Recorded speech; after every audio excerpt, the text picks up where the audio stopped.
আসসালামু আলাইকুম দর্শক বন্ধুরা, এটা অবশ্যই বাংলাদেশের ফুটবল প্রেমীদের জন্য একটা খুশির খবর।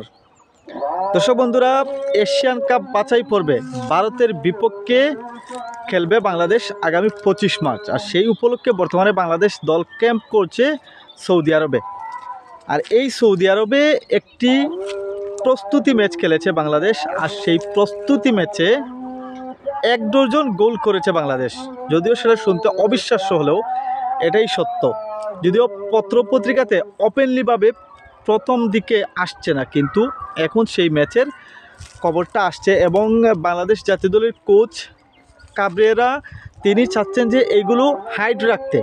তিনি চাচ্ছেন না যে এগুলো প্রকাশ করে নিজের শক্তিমত্তাকে অন্যদের সামনে চ্যালেঞ্জ করার।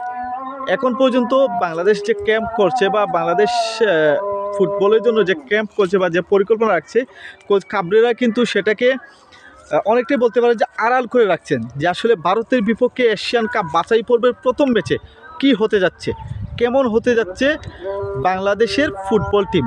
ইতিমধ্যেই কিন্তু ইতালিয়ান ফুটবলার ফাহমেদুল ইসলাম দলে এসে যোগ দিয়েছেন। তিনি প্রস্তুতি নিচ্ছেন সৌদি আরবের জাতীয় দলের সাথে। অন্যদিকে আগামী 17 মার্চ বাংলাদেশে এসে পা রাখবেন ইংল্যান্ড প্রবাসী বাংলাদেশি ফুটবলার হামজা চৌধুরী, যাকে নিয়ে ইতিমধ্যেই কিন্তু আলোচনা শুরু হয়েছে। বলতে পারেন যে পুরা ওয়ার্ল্ড ফুটবলেই হামজা চৌধুরীকে নিয়ে আলোচনা হচ্ছে, বা বাংলাদেশের নামটা হামজা চৌধুরীর জন্যই বলতে পারেন যে বিশ্ব ফুটবলে আরেকটু পরিচিতি পেতে যাচ্ছে। তো দর্শক বন্ধুরা, যেই খবরটা আজকে আপনাদেরকে ইম্পর্টেন্ট বা প্রথম হিসাবে দিতে চাই, সেটা হচ্ছে যে বাংলাদেশ ফুটবল দল একটি প্রস্তুতি ম্যাচ খেলেছে, যেখানে সৌদির একটি ক্লাব আল ওয়েদহাদ তায়েফ সিটি নামে যে ক্লাব রয়েছে, সেই ক্লাবের সাথে বাংলাদেশ ন্যাশনাল টিম একটা প্রস্তুতি ম্যাচ খেলেছে। সেই ম্যাচে বাংলাদেশ 12টি গোল করেছে। 1টি নয়, 2টি নয়, 3টি নয়, 4টি নয়, পুরা 1 ডজন 3 হালি গোল বাংলাদেশ সেখানে করেছে।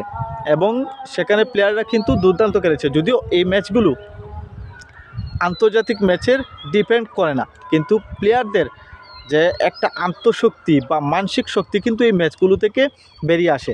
তারা তাদের কাজগুলো কোন জায়গায় কী করতে হবে সেই কাজটা কিন্তু তারা আরেকটু ভালো বোঝাপড়া করতে পারে। যদিও এই ক্যাম্পে যদি হামজা চৌধুরী থাকতেন বা হামজা চৌধুরী আসার পর বাংলাদেশ আরেকটা প্রীতি ম্যাচ কোনো দলের সাথে খেলতো, তাহলে হয়তো হামজা চৌধুরীর সাথে প্লেয়ারদের বোঝাপড়াটা আরেকটু ভালো হতে পারতো বা পারবে। এবং আগামী 25 মার্চ অবশ্যই বাংলাদেশের 16 কোটি দর্শকের চোখ থাকবে টিভির পর্দায়, মোবাইলের সামনে। ভারতের শিলংয়ে এশিয়ান কাপ বাছাই পর্বের প্রথম ম্যাচ বাংলাদেশ মুখোমুখি হবে ভারতের বিপক্ষে।